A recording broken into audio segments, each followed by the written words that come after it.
ప్రభు క్రీస్తునాథుని చేయి మికిలిగా ప్రేమించబడి సహోదరి సహోదరులారా,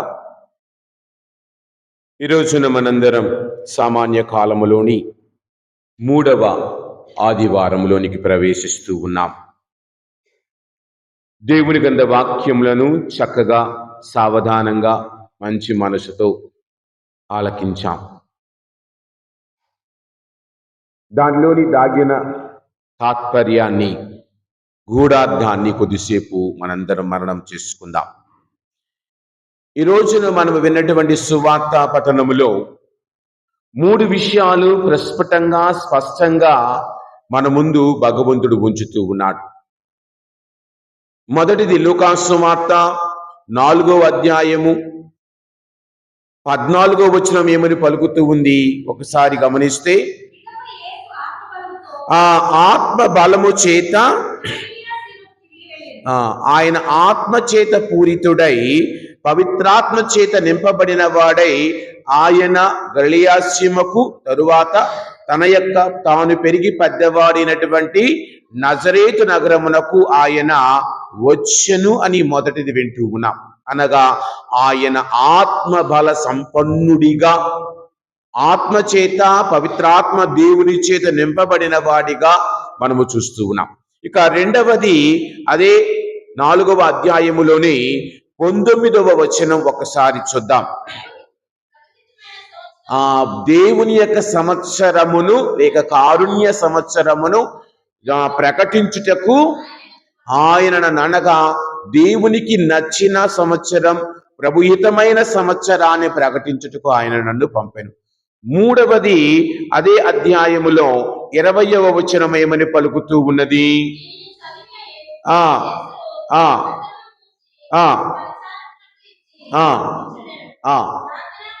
ప్రార్థనా మందిరములోని వారందరూ ఆయన వంక చూచుచుండగా ఈ లేఖనము నెరవేరి. అందరూ ఆయన వైపు చూస్తూ ఉన్నారు. ఏమి చెబుతాడు, ఏమి వాక్యాన్ని మనకు అందిస్తాడు అని ఆయన అంటున్నారు. అందరూ ఆయన వైపు తమ దృష్టిని, తమ మనస్సును ఆయన వైపు మరల్చారు. అంటే సంపూర్ణముగా ఆయననే చూస్తూ ఉన్నారు అని 3 విషయాలు. మొదటిది పవిత్రాత్మ చేత నింపబడ్డాడు. రెండవది ఆయన ప్రవహితమైన సంవత్సరాన్ని ప్రకటిస్తూ ఉన్నారు. మూడవది ఈ యొక్క ఆయన వైపు అందరూ ఆయననే చూస్తూ ఉన్నారు. ఆయన ఏమి చెబుతారు మాకు అన్న మాటలను బట్టి. ప్రియ సహోదరి సహోదరులారా, ఆత్మ చేత నింపబడుట వలన అనగా పవిత్రాత్మ చేత నింపబడుట ద్వారా ఆయనను దేవుడు దీవిస్తూ ఉన్నారు. గమనిద్దాం, బైబిల్ గ్రంథములో చాలా మంది భక్తులు ఆత్మ చేత నింపబడ్డారు. ఆత్మ చేత నింపబడిన తరువాత వారి జీవితాలన్నీ కూడా మారిపోతూ ఉన్నాయి. ప్రభువు కూడా లూకా సువార్త 4వ అధ్యాయము నుండి తన బహిరంగ జీవితాన్ని ప్రారంభించే సమయంలో దేవుడు ఆత్మ చేత నింపబడిన వ్యక్తిని పంపిస్తూ ఉన్నారు. కావున ఈ రోజున కొద్ది సమయం మనం ఆత్మ చేత బైబిల్ గ్రంథములో, పవిత్ర గ్రంథములో ఇంకా ఎవరు నింపబడ్డారు, నింపబడ్డ వారు ఏ విధముగా జీవించారు, నింపబడాలి అంటే మనం ఏ విధముగా జీవించాలి, ఆత్మ బల సంపన్నులుగా నీవు నేను ఉండాలంటే ఏ విధముగా జీవించాలనేది రెండో విషయం. అయితే నింపబడిన వారు ఎవరు, ఆత్మ చేత నింపబడిన వారిని గురించి మనం చూద్దాం. మొదటిగా అపోస్తల కార్యాలు 4వ అధ్యాయం 8వ వచనములో పేతురు గారిని మనము చూస్తూ ఉన్నాం. 4వ అధ్యాయం 8వ వచనములో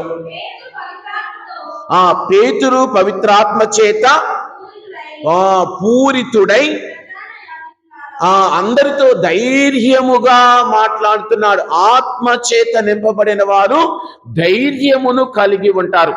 అప్పటి వరకు కూడా భయము చేత ఒక గదిలో తలుపులు మూసుకొని ఉన్న ఈ శిష్యులు ఆత్మ చేత నింపబడిన తర్వాత ప్రధానార్చకుల వద్దకు, పరిసయ్యుల వద్దకు ధైర్యముగా దేవుని యొక్క వాక్కును, దేవుని మాట అందించే వ్యక్తిగా మారిన వ్యక్తిగా మనం ఇక్కడ పేతురు గారిని చూస్తూ ఉన్నాం.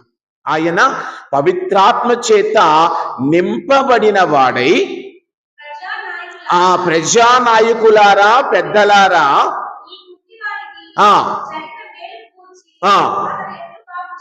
చూడండి ఎంత ధైర్యముగా పెద్దలకు, ఒక చదువు లేని వ్యక్తి, ఏమీ చదువుకోని వ్యక్తి, ధర్మశాస్త్రానికి క్షుణ్ణముగా తెలిసిన వ్యక్తులతో మాట్లాడుతున్నారు. ఇక రెండవ వ్యక్తి, అదే అపోస్తల కార్యాలలో 13వ అధ్యాయములో 9వ వచనం ఒక్కసారి మనము చూద్దాం. పౌలు అనబడు సౌలు పవిత్రాత్మ చేత నింపబడి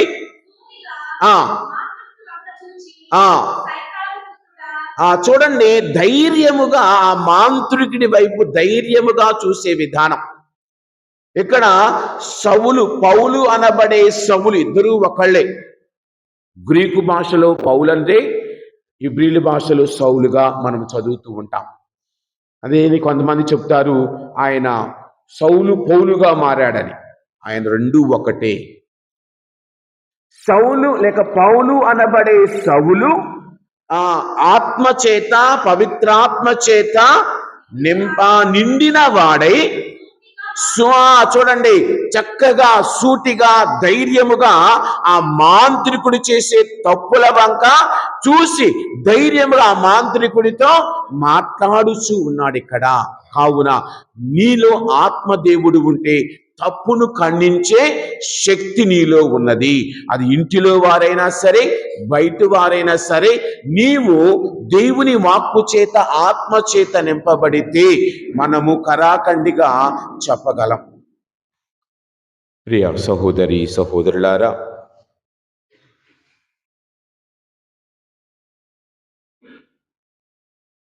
మనం వింటున్నటువంటి వాక్యమును బట్టి ఆత్మ దేవుని చేత ఎవరైతే నింపబడతారో, పవిత్రాత్మ దేవుని చేత మనందరిని దేవుడు వారిని, వారి కుటుంబాలను దీవిస్తారన్నది మనము చూస్తూ ఉన్నాం. మూడవ వ్యక్తిగా స్టెఫాను గారిని గమనించినప్పుడు అపోస్తల కార్యాలు 7వ అధ్యాయం 55వ వచనములో అయినను స్టెఫాను పవిత్రాత్మచే నింపబడిన వాడి అన్న వాక్యాలను ఇక్కడ చూస్తూ ఉన్నాం. ఆయన మరణ సంఘటనలో ఉండగా, ఆయన మరణమునకు దగ్గరగా ఉండగా, ఆయన మరణించిపోతూ ఉన్నాడని తెలుసుకున్నా కూడా, రాళ్లతో ఆయన చంపబోతూ ఉన్నారని తెలుసుకున్నా, ఆయన ఆత్మచేత నింపబడిన వాడై దేవుని వైపునకు చూస్తూ, పరలోక వైపునకు చూస్తూ వారందరి కోసం ప్రార్థించిన విధం, అనగా ఆత్మచేత నింపబడ్డవాడు, దేవుని చేత నింపబడ్డవాడు అందరి కోసం ప్రార్థన చేస్తాడు. మూడవ వ్యక్తిగా. నాలుగవ వ్యక్తిగా మనం గమనించినప్పుడు అపోస్తల కార్యాలు 11వ అధ్యాయం 24వ వచనంలో బర్నబాను చూస్తూ ఉన్నాం. ఆయన మంచివాడని, ఆత్మచేత నింపబడ్డవాడని, దేవునికి దగ్గరగా జీవించేవాడని మనము చదువుతూ ఉన్నాం. అలాగని 5వ వ్యక్తిగా ఎలిజబెత్ అమ్మను చూస్తూ ఉన్నాం. ఎలిజబెత్ అమ్మ జీవితంలో మనము లూకాసు వార్త 1వ అధ్యాయం 41వ వచనములో గమనిస్తే అక్కడ ఆమె పవిత్రాత్మ చేత పరిపూర్ణురాలై ఎలుగెత్తి ఇట్లు ప్రార్థించినది, ఇట్లు చెప్పినది అని మనము చూస్తూ ఉన్నాం. అలాగని జకరియా కూడా లూకాసు వార్త 1వ అధ్యాయం 67వ వచనములో ఆయన పవిత్రాత్మచే పరిపూర్ణుడై ఆయన ఈ క్రింది వచనాలను పలికినట్లుగా మనము బైబిల్ గ్రంథంలో చూస్తూ ఉన్నాం. అలాగని కొర్నేలియు గృహములో అపోస్తల కార్యాలు 10వ అధ్యాయం 44వ వచనం వారు ఇంకనూ పేతురు దగ్గర వాక్యమును వింటూ ఉండగా అక్కడ ఉన్న వారందరూ కూడా ఆత్మ దేవుని చేత నింపబడ్డారు అని వాక్యము తెలియజేస్తూ ఉంది. కావున మరి ఎవరెవరైతే వాక్యమును వింటారు, ఈనాటి మొదటి పట్టణములో 8వ అధ్యాయం, నెహెమ్యా గ్రంథం 8వ అధ్యాయములో 5వ వచనాన్ని మనము గమనించినప్పుడు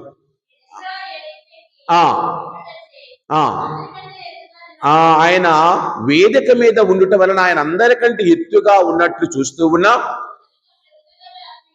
అతని వైపునకు చూచుచుండిరి.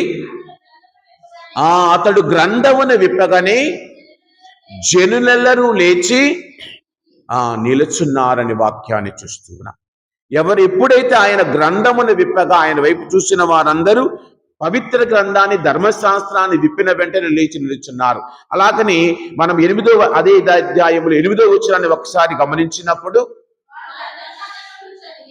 వారు ధర్మశాస్త్రమును చదివి దానిని అనువదించి దానిలోని భావమును తాత్పర్యమును వివరించిరి. ఆ చదివిన భాగమును ప్రజలు అర్థము చేసుకున్నారు. కావున మరి మనందరము కూడా ఈ వాక్యమును బట్టి విన్న వాక్యమును చదివిన వాక్యమును మనము అర్థము చేసుకొని వారిగా ఉన్నామా? అర్థము చేసుకోవాలి అంటే మన మనస్సులు మన ఆలోచనలు దేవుని దృష్టిలో ఉండాలి, దేవుని వైపునకు ఉండాలి అన్నది వాక్యము సెలవిస్తూ ఉంది. ఈ రోజున ఎక్కడ మనం ఉన్న నీవు నేను, ఇక్కడే కాదు ఎక్కడ ఉన్నా ఏ పరిస్థితిలో ఉన్నా, అది ఏ స్థితిలో ఉన్నా ఏ పని చేస్తూ ఉన్నా ఆ స్థితికి అనుగుణంగా 100కు 100% మన యొక్క ప్రయత్నం చేస్తూ ఉన్నామా? మనకిచ్చిన పనిని, మనకివ్వబడిన పనిలో మనము 100కు 100% మన యొక్క పనులు చేస్తూ ఉన్నామా? గుడికి వచ్చినప్పుడు 100కి 100% ఇక్కడ ఉంటున్నామా? ఇంటిలో చదువుకుంటున్నప్పుడు కానీ, ఇంటిలో పనిచేస్తున్నప్పుడు కానీ, ఉద్యోగంలో ఉన్నప్పుడు కానీ, డ్యూటీకి వెళ్ళినప్పుడు కానీ, ఆ ప్రదేశంలో 100కు 100% నీవు నేను మన పనులను చేస్తూ ఉన్నామా? నేటి సమాజంలో గమనిస్తే, నేటి జీవితంలో గమనిస్తే మనకి సుఖముతో అన్నీ రావాలని చూస్తూ ఉన్నాం. అది ఉపాధ్యాయ వృత్తి కావచ్చు, మామూలు ఉద్యోగం కావచ్చు, సేల్స్ మెన్ కావచ్చు, ఏ పనైనా కావచ్చు. ఆ పనికి వెళ్ళిన దగ్గర 8 గంటల పాటు నీవు నిష్ఠగా నీకు ఇచ్చిన పనిని చేస్తూ ఉన్నావా, లేక ఆ యొక్క సమయాన్ని వృధా చేసుకొని జీవితాన్ని వెళ్ళబుచ్చుతున్నావా? అదేమంటే కష్టం అనే పదాలు వాడుతూ ఉంటాం ఈ రోజుల్లో. ఎవరు చేస్తాడండి ఇంత కష్టంగా ఉంది? ఎవరు చేస్తారండి ఇంత కష్టంగా ఉంది? ఒకప్పుడు చదువు చెప్పే టీచర్లు ఎంత కష్టపడి చెప్పేవాళ్ళో ఈ రోజుల్లో చెప్పే టీచర్లు అంత దరిద్రంగా చదువుతున్నారు teaching. Sorry to use the words. చదువు చెప్పే దగ్గర చదువు పిల్లలకు విజ్ఞానాన్ని ఇచ్చేదిగా ఉండాలి. ఈ రోజుల్లో విజ్ఞానము లేదు, ఏవీ లేదు, తెలివితేటలు లేవు. అన్నీ కూడా బట్టి పిల్లలను పాడు చేసే స్థితిలో మన పిల్లలను చదివిస్తూ ఉన్నాం. ట్యూషన్లకు పంపిస్తాం, అది చేస్తాం, ఇది చేస్తాం, అన్నీ చేస్తాం, కానీ వాడు చదువుతున్నాడని మాత్రం పట్టించు. నీ ఇంటిలో నీ కూతురు కొడుకు ఇంట్లో ఉండే టీవీ ఆపేసే స్థితిలో నీవు ఉన్నావా? ఇచ్చిన పని ఆ పిల్లవాడి కోసం ఒక తల్లిగా నిన్ను నీవు తగ్గించుకుంటూ ఉన్నావా? ఒక తండ్రిగా కుటుంబంలో నీవు తగ్గించుకుంటూ ఉన్నావా? నీ దృష్టి నీ పిల్లల మీద ఉంటే, వారి ఎదుగుదల మీద నీవు ఉంటే, నీ ప్రవర్తన ఏ విధంగా ఉంది? నీ చూపు ఏ విధంగా ఉంది? ఒక తండ్రిగా ఇంటిలో నీ విధంగా ప్రవర్తిస్తున్నావు, నీ కొడుకు కూడా పెళ్ళైన తర్వాత తన భార్య పట్ల అలానే ప్రవర్తిస్తాడు. నీ కూతురు నీ తల్లి ఎలాగ ప్రవర్తిస్తూ ఉందో, భర్తతో తల్లి ఎలాగ మాట్లాడుతూ ఉందో, ఇదే పదాలను ఆవిడ పెళ్ళైన తర్వాత భర్త మీద ప్రయోగిస్తుంది. నీ దృష్టిని బట్టి, నీ చూపును బట్టి, నీ ఆలోచనను బట్టి నీ జీవితం ఉందా? నీవు జీవించే విధానం, నీ చూపులో స్పష్టత, నీ చూపులో ఆ యొక్క మంచితనం ఉందా? ఈ రోజుల్లో ప్రతి ఒక్కడి తనని బ్లేమ్ చేసేవాడు, ప్రతి ఒక్కడి తనను తిట్టేవాడే. తనను తాను చూసుకొని తనలో తాను మార్పు తీసుకొని వద్దామన్నది ఎవరికీ లేదు. తప్పంతా పక్కోళ్ళదే, నేనే మంచోణ్ణి అన్న విధంగా మన దృష్టి మారుతూ ఉంది. వాళ్ళు ఏం చేస్తూ ఉన్నారు? ఈనాటి మొదటి పట్టణంలో 8వ వచనంలో విన్న వాక్యమును తరువాత తాత్పర్యమును భావమును గ్రహించిన తరువాత, వారు దానిని అర్థము చేసుకున్న తరువాత కన్నీరుతో తమ తప్పులను తెలుసుకున్నారు. మన తప్పులు తెలుసుకుంటాం, ఇది నా తప్పుని మనకు తెలుసు, అయినా కానీ అదే తప్పులో పంది మాదిరిగా పొర్లాడతాం. తాగొద్దని తెలుసు, తాగుబోతాను మంచిది కాదని తెలుసు, నేను తాగనని ప్రమాణాలు చేస్తాం, తిరిగి అదే బురదలోనికి, అదే రొచ్చులోనికి మన జీవితాలు వెళుతూ ఉన్నాయి. సగానికి సగం కుటుంబాలు నేడు సమాజంలో దేని వల్ల పాడవుతూ ఉన్నాయి? పిల్లల మీద ప్రమాణాలు చేసేవాడు, పెళ్ళాం మీద ప్రమాణాలు చేసేవాడు, దేవుడి మీద ప్రమాణం చేసేవాడు. మళ్ళీ తెల్లారితే అదే రొచ్చులోనికి వెళ్తాం, అదే పెంటలోనికి వెళ్తాం. అలాంటప్పుడు నువ్వు నిజముగా క్రైస్తవుడివేనా? ఇంటిలో నీ భర్తతో నీ ప్రవర్తించే విధానం, నీ వాడే మాటలు, నీ దృష్టి ఏ విధంగా ఉంది? ఈ రోజున వారు ప్రభు వంక చూస్తారు, నీ వాక్యం వంక చూస్తూ ఉన్నావు, నీ నోటితో వాక్యాన్ని చదువుతూ ఉన్నావు, నీ దృష్టితో వాక్యాన్ని చదువుతూ ఉన్నావు, నీ దృష్టితో వాక్యంలోనికి వెళుతూ ఉన్నావు. మరి నీ యొక్క దృష్టితో ఇవన్నీ చూస్తూ ఉంటే నీ నడవడిక ఏ విధంగా ఉంది? అందుకే ప్రభు అంటూ ఉన్నారు యెషయా గ్రంథం 26వ అధ్యాయం 3వ వచనములో, 26వ అధ్యాయం 3వ వచనం ఉందమ్మా.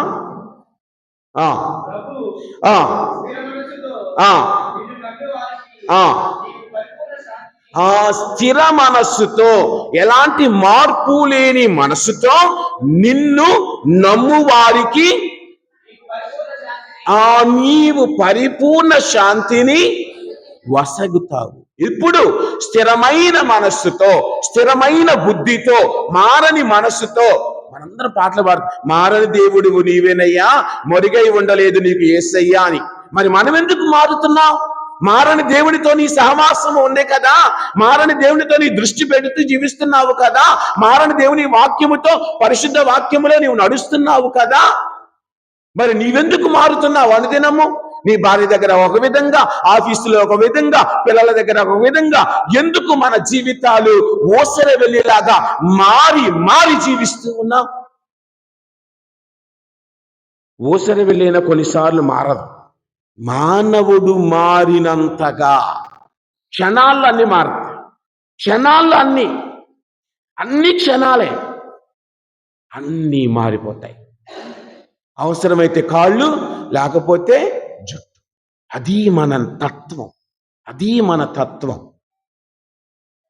ఫాదర్ గారు ముందు ఒక విధంగా, దేవుడు ముందు ఒక విధంగా, బయటికి వెళితే ఇదే నోటితో ఫాదర్ గారిని ఒకసారి చెప్పానమ్మా, దైవ సేవకుణ్ణి అనవసరంగా ఎవడు చూడటం లేదు కదా, ఎవడు నన్ను గమనించడం లేదు కదా అని ఎవరైనా ఏదైనా అన్నారా? ఆల్రెడీ ఇక్కడికి వచ్చినప్పుడు నేను చాలా కుటుంబాలు గమనిస్తూనే ఉన్నాను. మంచిది కాదు. గుడికి రమ్మంటే సాకులు చెబుతాం, గుడికి రమ్మంటే ఆ పనులు ఈ పనులు, దేవుడి కోసం అన్నీ మానుకుంటాం. మన సొంత విషయాలు మానుకోనికి రాగలేదు. దేవుడి ముందు మానుకునేదే దేవుణ్ణి, ముందు మానుకునేదే దేవుణ్ణి. మనకు 500 కుటుంబాలు ఉంటే ఆదివారం వచ్చేది ఎంతమంది అండి? 100 మంది, 110 మంది, 120 మంది. ఇంటి దగ్గర ఏం చేస్తున్నా? పిల్లలకు భయం చెప్పం, గుడికి వెళ్ళాలని అని చెప్పం. పెరిగే కొద్దీ వాడి జీవితం నాశనం చేసేది అమ్మా నాన్నలే ఈ రోజుల్లో. అందుకే వాక్యాన్ని గమనిస్తే ప్రియ సహోదరి సహోదరులారా, సామెతల గ్రంథం 3వ అధ్యాయం 5వ వచనం ఒక్కసారి చూద్దాం. 3వ అధ్యాయం 5వ వచనం, మనఃపూర్తిగా దేవుని నమ్ముము. మన తెలివితేటల మీద మనం చేసేది అదే, మన తెలివితేటల మీద మనం ఆధారపడతాం, కానీ దేవుని మీద ఆధారపడి జీవించే వారు బహు తక్కువ. నాకు జ్ఞానం ఉంది, మా అమ్మ నాన్న సంపాదించారు, బ్యాంకులో ఎంత ఉంది, ఇన్ని స్థలాలున్నాయి, ఇన్ని బిల్డింగులు ఉన్నాయి. ఎవడికి? నీ వెళ్ళేటప్పుడు ఏదైనా నీతో రాగలదా? నీ తెలివి రాగలదా? నీతో వచ్చేది నువ్వు చేసిన నీ మంచి పనులే, నీ సత్కార్యములే నీతో నడిపిస్తా. కావున నీ దృష్టి ఏ విధంగా ఉంది? అందుకే నీకు స్వస్థత కోసం ప్రభు దగ్గరకు వచ్చావా? స్థిర మనసుతో ప్రార్థించు. ఇదిగో నీకు ఆర్థిక సమస్యలతో ప్రభు దగ్గరకు వచ్చావా? స్థిర మనసుతో ప్రార్థించు. ఇదిగో నీ మానసిక సమస్యలతో, కుటుంబ సమస్యలతో, భార్యాభర్తల మధ్య సమస్యలతో వచ్చావా? కుటుంబ సమస్యలతో వచ్చావా? ప్రభు దగ్గర స్థిర మనసుతో ప్రార్థించు, స్థిరమైన దృష్టిని కలిగి ప్రార్థించు. నీ యొక్క చుట్టూ పక్కాల వారి కోసం, బంధువుల కోసం ప్రార్థించడానికి వచ్చావా? స్థిర మనసుతో ప్రార్థించు. ఈ రోజుల్లో మన కుటుంబాలన్నీ కూడా తారుమారు కావటానికి ఇంటిలో పెద్దవాళ్ళ మాట వినే రోజులు పోయాయి. భార్య మాట భర్త వినడు, భర్త మాట భార్య వినదు. ఎవరికి నచ్చినట్లు వాళ్ళు జీవించటం ఈ రోజుల్లో సరదా అయిపోయింది, తమాషా అయిపోయింది. అదేదో గొప్పలు చెప్పుకునే స్థితికి వచ్చాం. నేను ఈ రోజున మా ఆయన ఇలాగా అన్నాను, ధైర్యంగా చెబుతున్నా, బయట సిగ్గు లేకుండా మీ భర్త గురించి 10 మందికి, మీ ఆవిడ గురించి 10 మందికి. ఎంతవరకు మంచిది అది? ఒకప్పుడు సంసారాలు ఇళ్లలో జరిగేవి, ఇప్పుడు సంసారాలు బయట జరుగుతున్నాయి. ఇళ్లలో జరిగే సంసారం కాదు. కారణం మనం జీవించే విధానాలు మారిపోయాయి, ఆలోచించే విధానాలు మారిపోయాయి, మనం చూసే దృష్టి మారిపోయింది, అన్నీ మారిపోదు. అందుకే వాక్యమును ఒక్కసారి విందాం. ప్రియ సహోదరి సహోదరులారా, 28వ అధ్యాయం సామెతల గ్రంథం 14వ వచనం. భయభక్తులు చూపువారు సుఖములను బడయుదురు. దేవుని పట్ల భయభక్తులు కల కుటుంబాలన్నీ కూడా ఆశీర్వదించబడతాయి, భయభక్తులు కల కుటుంబాలన్నీ దీవించబడతాయి. అందుకే లేకపోతే తర్వాత వచ్చిన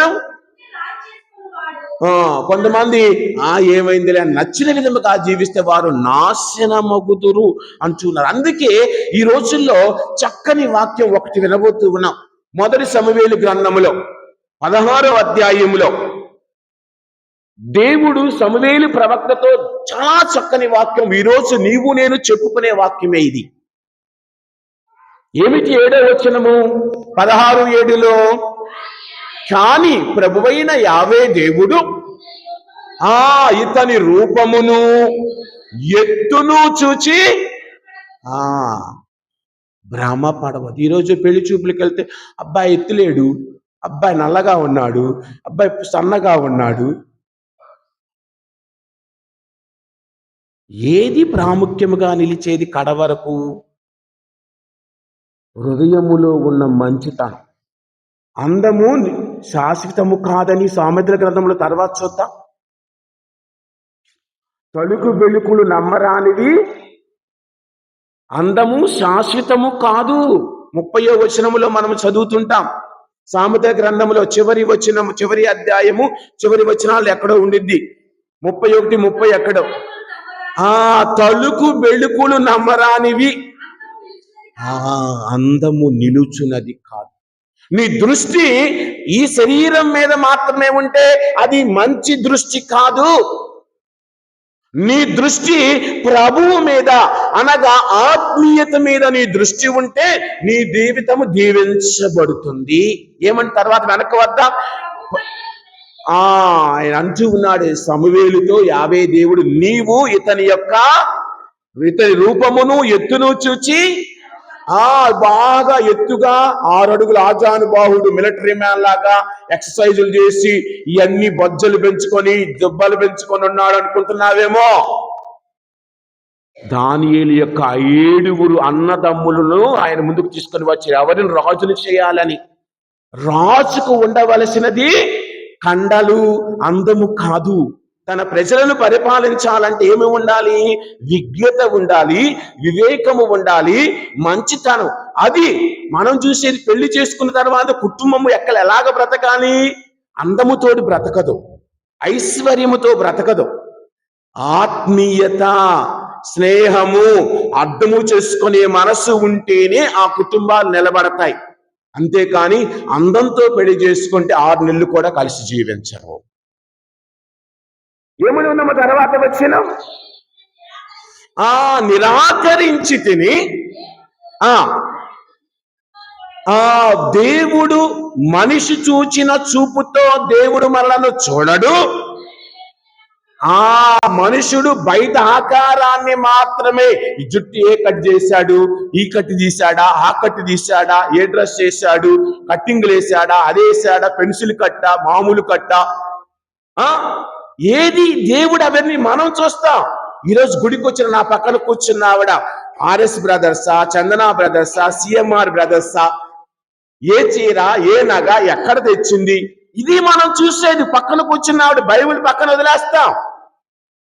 నీ దృష్టి దేవుని మీద ఉంటే నీ కుటుంబము, దేవుని దృష్టి నీ కుటుంబం మీద ఉంటుంది. నీ దృష్టిలో దేవునికి ప్రథమ స్థానం ఇస్తే దేవుడు కూడా తన దృష్టిలో నీ కుటుంబానికి ప్రథమ స్థానాన్ని ఇస్తాడు. వారందరూ తమ కన్నులను, తమ దృష్టిని ఉంచారు. ఇక్కడ కూర్చుని వాళ్ళందరూ నన్ను చూడొచ్చు, లేకపోతే దివస ప్రసాదాన్ని చూడొచ్చు. కళ్ళతో, ఆత్మీయతతో, ఆ మనసుతో నీవు ఎక్కడ ఉన్నావు? ప్రపంచంలో అత్యంత వేగకరమైనది ఏంటమ్మా? మనస్సు. నువ్వు శరీరముతో ఇక్కడ కూర్చోవచ్చు, నీ ఆలోచన అమెరికా వెళ్ళొచ్చు, నేను ఇక్కడ చెబుతూ ఉండొచ్చు, నా మనస్సు, నా ఆలోచన ఇంకో దగ్గర ఉండొచ్చు. కావున నీ మనస్సు, నీ దృష్టి అంటే ఇక్కడ ఏదో కను దృష్టి కాదు, ఆత్మీయ దృష్టి. నీ దృష్టి అనగా ప్రభువునందు నీవు ఈ తీసుకునే నిర్ణయములో నీ ఉండే జీవించే విధానం. తర్వాత వచ్చిన కానీ దేవుడు హృదయమును అవలోకించును అని చెప్తుంది. చూడండి, దేవుడు చూసేది శరీరమును కాదు, శరీరములో వేసుకు పైన కనబడే పైపై ఆడంబరాలను కాదు, పైపై మెరుగులను కాదు. ఆయన మనలను చూసేది ఆత్మీయ దృష్టితో, ఆత్మీయ మనస్సుతో. కావున నీ ఆత్మలో దేవునికి స్థానముందా? నీ జీవితములో దేవునికి స్థానముందా? కావున అందుకే ఆయన అంటూ ఉన్నారు, మనం గమనించినట్లయితే సామెతల గ్రంథం 23వ అధ్యాయం 26వ వచనంలో, కుమారా నా పలుకులు ఆలింపుము, నా ఉపదేశములను జాగ్రత్తగా వినుము. కుమారా నా పలుకులు ఆలింపుము, నా యొక్క ఉపదేశములను జాగ్రత్తగా. దేవాలయములకు వచ్చినప్పుడు మనము జాగ్రత్తగా మెలగవలేను. అచ్చటికి వచ్చేవారు వినయముతో వినుటకు వెళ్ళవలేనే కానీ మూర్ఖుల వలె బలిని సమర్పించుటకు కాదు అని ఉపదేశకుడి గ్రంథం 4వ అధ్యాయం 17వ వచనంలో మనము చదువుతూ ఉంటాం. ఉపదేశకుడి గ్రంథం 4వ అధ్యాయం, దేవాలయమునకు వెళ్ళినప్పుడు జాగ్రత్తగా మెలగవలయును, అచ్చటికి వెళ్ళువారు విధేయతతో వినుటకు వెళ్ళవలయునే కాని మంచి చెడ్డలు తెలియని మూర్ఖుల వలె బలిని సమర్పించుటకు కాదు. నా మాటలు కాదు. దేవాలయానికి వచ్చావంటే నీ కనుదృష్టి, నీ ఆలోచన, నీ మనస్సు అన్నీ కూడా ఇక్కడ ఉండాలి. వాక్యములు తరువాత దివ్య బలిలో, నడిపూజలో, బలి సమర్పణలో నీవు అర్పించే హృదయము, నీ అర్పణముతో నీ హృదయము కూడా దేవునికి అర్పించబడాలి. అది అందుకే క్రైస్తవ కథోలిక త్రిసభలో మనకు 2 ఉన్నాయి. మొదటిది పూజ ప్రారంభములో మనస్తాపపడటం, రెండవది వాక్య వివరణ, మూడవది బలి అర్పణ. అందుకే వాక్యములు 3 కనబడుతున్నాయి. దేవాలయానికి వచ్చావంటే ఎలాగ ఉండాలి? జాగ్రత్తగా మనసును ప్రభువునందు లగ్నము చేసుకొని వినయముతో వినాటకు రావాలి. తరువాత బలిని మూర్ఖుల వలె బలిని అర్పించుటకు కాదు, మంచివారి వలె బలిని అర్పించుటకు మనము ఆలయానికి రావాలి. కావున ప్రియ సహోదరి సహోదరులారా, దేవాది దేవుడు మన దృష్టిని, మన ఆలోచనను, మనందరిని ఆత్మచేత నింపమని అడుగుదాం. ఆత్మచేత నింపబడాలి అంటే మనము బప్తిస్మ యోహాను వలె జీవించాలి. పౌలు గారి వలె మనస్తత్వం కలిగి ఉండాలి. ఇక జీవించినది నేను కాదు, క్రీస్తే నాలో జీవించుచున్నాడని గలతీయులకు వ్రాసిన 2వ అధ్యాయం 20వ వచనంలో ఆయన పలికిన పలుకులకు అనుగుణముగా మనము జీవించాలి. మనము కొత్త మనుషులుగా ఆత్మచేత నింపబడ్డామంటే, పవిత్రాత్మచేత నింపబడ్డామంటే మనందరము నూతన వ్యక్తులు. అదే 2వ కొరింథీయులకు వ్రాసిన 5వ అధ్యాయము 17వ వచనంలో, ఎవడైనను క్రీస్తునందు ఉన్న ఎడల అతడు నూతన సృష్టి అని వాక్యము సెలవిస్తూ ఉంది. కావున ప్రియ సహోదరి సహోదరులారా, మరి కావున ఈ జీవితములో ఏదైనా ఇవ్వదలిచావా? నీ హృదయమును, నీ మనస్సును ప్రభువునకిచ్చు. ఆ ప్రభు చేత నీ హృదయాన్ని, నీ కుటుంబాన్ని ఆయన యొక్క దీవెనల చేత నింపమని ప్రార్థన చేసుకుందాం.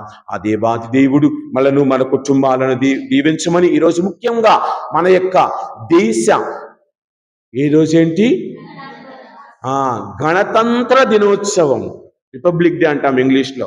అంటే సర్వసత్తాక ప్రజాస్వామిక మన యొక్క రాజ్యాంగాన్ని నిర్మించుకుని దానిని అమలులోనికి వచ్చిన రోజుగా మనము ఈ రోజున, అంటే ఎవరి మీద ఆధారపడకుండా మనంతట మనము మన ప్రజలను పరిపాలించుకునేందుకు మనకున్నటువంటి రాజ్యాంగము, మన దేశ రాజ్యాంగాన్ని గౌరవిస్తూ, అలాగనే మన జీవితాలకు రాజ్యాంగం ఏమిటి? క్రైస్తవులముగా పరిశుద్ధ గ్రంథం అనే రాజ్యాంగములో లిఖితమైన జీవితానికి అనుగుణముగా నీవు నేను నీ దృష్టిని ప్రభువునందు ఉంచి, ఇదిగో భారతదేశంలో జీవించాలంటే ప్రాథమిక హక్కులు, పౌర విధులు, మనకు విధులున్నాయి, మన చేయవలసిన కార్యాలు. అది ఒక దేశములో మనము జీవించటానికి అవసరం. మరి క్రీస్తుతో జీవించాలంటే బైబిల్ అనే రాజ్యాంగం దేవుడు మనకిచ్చారు. ఈ పవిత్ర గ్రంథం అనే రాజ్యాంగములో జీవిస్తూ భారతదేశ పౌరులుగా ముందుకు వెళుతూ భారతదేశాన్ని సస్యశ్యామలము చేయమని ఈ దివ్య పూజలో అందరం ప్రార్థన చేసుకుందాం. అందరం లేచి నిలబడి మన విశ్వాసాన్ని ప్రకటించుకుందాం. పరలోకమును భూలోకమును